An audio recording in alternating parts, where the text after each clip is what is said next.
We've all heard it before, and weddings have become no exception. Do it for the gram. Everyone is looking for that picture-perfect moment to capture, to share on Instagram. So, how can you make your wedding Instagram-worthy? You know, I hear you say that a lot. Do it for the gram. Do it for the gram. I say it's probably like my catchphrase. Something like that. Yeah, we're talking about honeygrams, right? Yeah. Okay. Do you know Instagram? You know that social media app that you're never on? Yeah. Brian gets surprised when our friends know things about our lives that I posted on It Instagram. creeps me out. I'm like, they'll be like, oh, I saw you went to a brewery. I'm like, how did you know I went to a brewery? Like, it was on social media. I did it for the gram. You did it for the gram. I did. Yeah. Got to get that cheersing boomerang. See, I know things. Look at you. I know things. Look at you with that knowledge. So what are people looking for to be considered Instagram worthy?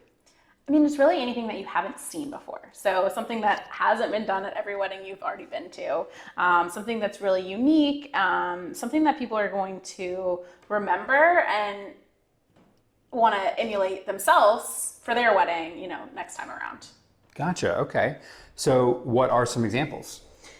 Oh man, well, there's so many things, and most likely we haven't even seen it yet, right? Right. But I think for ceremony, one really cool thing that we're seeing a lot of right now is the way that people are sitting. I know you've been talking to a few people that are doing like in the round, or people are definitely getting creative with it right now with COVID and restrictions and things like that. But I think you can do really cool things during the ceremony with seating and with the backdrop. Something that became really popular was that like octagon shaped backdrop. I feel like that's kind of picking up now. Yep. But it was really unique. You know, you didn't see a lot of it in the beginning, and now it's becoming more popular. During cocktail hour, I mean, my personal favorite is the champagne wall, which you can really customize and do a lot of cool things with. You and Lauren are pretty much obsessed with the champagne wall. A little bit, a little bit. But I mean, even on that, you can do like cool sayings or, you know, different ways to display it. So there's lots of cool things that you could do. Tap walls are becoming popular. Now I'm listening. Now you're listening, yeah. right? Now, wait, so tell me more about that. You could do all different kinds of things on tap. Of course, beer, but you can do a signature cocktail on tap. I think that's really cool. Specialty place cards are becoming popular, you know, with the little name tags on little mini bottle of champagne or a flower pot or hand sanitizer given the times. Right. I actually just saw a really cool sign too on Instagram that was like, you know, have like a cute little saying and then was like a hand sanitizer station. So, you know, kind of personalizing and doing different things like that. And then for the reception, neon signs are becoming kind of the new Instagram-worthy thing. Flower backdrops are always going to be cool, I feel like. You're literally just naming your wish list for the office. It is. Yeah. Like it's all the things that you want to put in here. A floating cake, that's your wish list for the office. Yes, is that an option? Just a permanent floating cake in the office. Yeah, I think we're into it. But anything that's like hanging, you know, anything that builds interest, lighting, etc. A unique send-off, maybe not sparklers that we're seeing at most weddings, but something kind of different. Oh, cool. So where can couples get ideas? Well, of course, they can look at Instagram. Right. I would say, you know, you can look at Pinterest, but again, if you're trying to do something really unique, it's best to like look outside of like traditional weddings. So movies like Crazy Rich Asians, where there's like a lot of inspiration. It's a really good movie. Movies, TV shows, different things like that, where you're seeing things that are unique. You can even look at like fashion shows or, you know, different things like that, where you can kind of pull inspiration that maybe hasn't been done yet. Okay. And of course, a planner is a great place. Yeah. To kind of pull that inspiration too. Obviously. So can you have an Instagram-worthy wedding on a budget? Yeah, I mean, I think it's harder, right? You can definitely have more. You can definitely do more with more money, of course. Right. But if you're on a budget, I think the best thing to do is to put your money into like one really Instagram-worthy piece. So maybe you do really cool place cards that everyone's going to be talking about. So I think it can be done. It's just, you know, you have to kind of pick and choose. It might not be your whole wedding overall.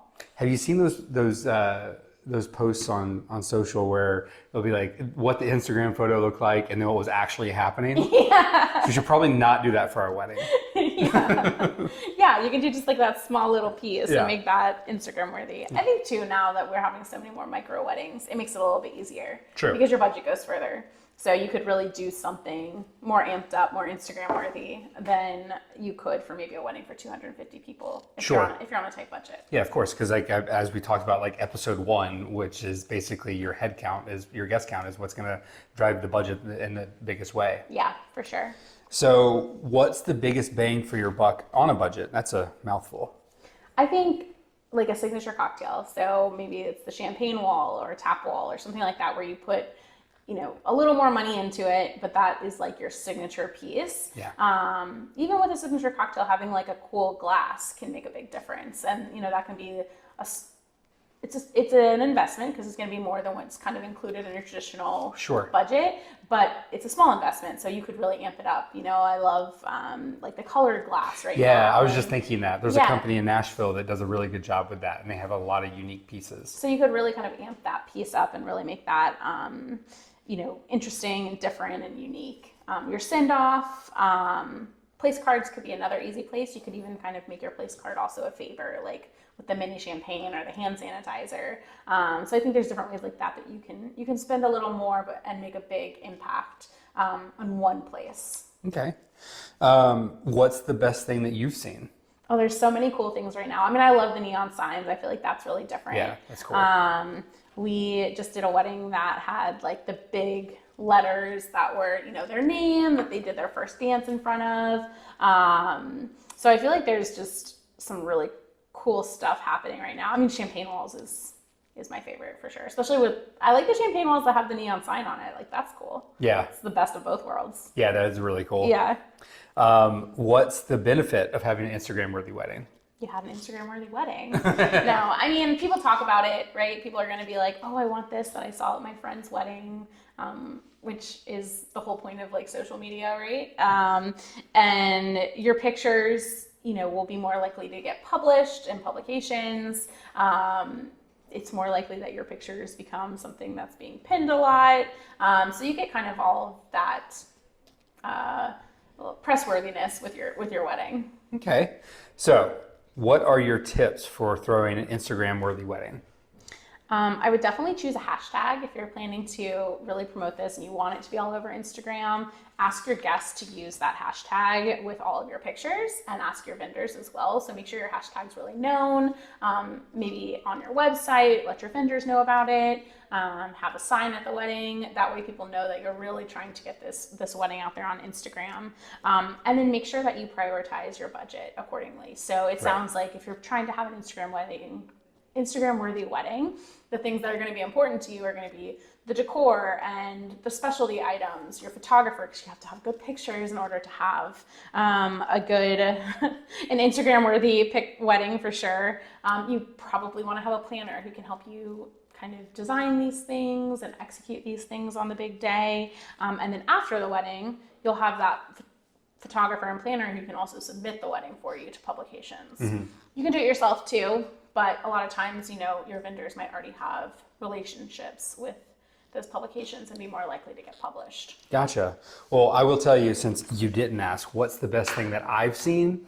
What is the best thing that you've seen? I like especially with everything kind of going to micro and virtual right now, I'm loving the backdrops, which I know you don't have as much control over, but we've done some where they're in New Jersey, right on the water, and you can see like Manhattan right behind, or right like on cliffs or over beaches and things like that. That's pretty cool. Like for me, it's the backdrop more than anything, which again, that's just, that's already there. Well, with the micro wedding, I feel like you have more flexibility on like what that backdrop is. Yeah. You can choose to be on the cliffs, right. Or overlooking the water or whatever, overlooking the city, whatever it might be. Yeah. A lot easier for 25 people than maybe you could for 250 people. Right. Yeah, I think it gives you a lot more flexibility. Well, awesome. Well, what are some of the key takeaways for our couples as they go and figure out their Instagram-worthy wedding? I think you need to, have that conversation early on. Prioritize if you want to have an Instagram-worthy wedding. Prioritize that where you're going to spend your budget, and make sure that you're choosing, a great photographer, a great planner, and from there, then you're making sure that you're kind of doing things that are different and unique with your wedding, so you can make an impact be something that people want to copy from Instagram.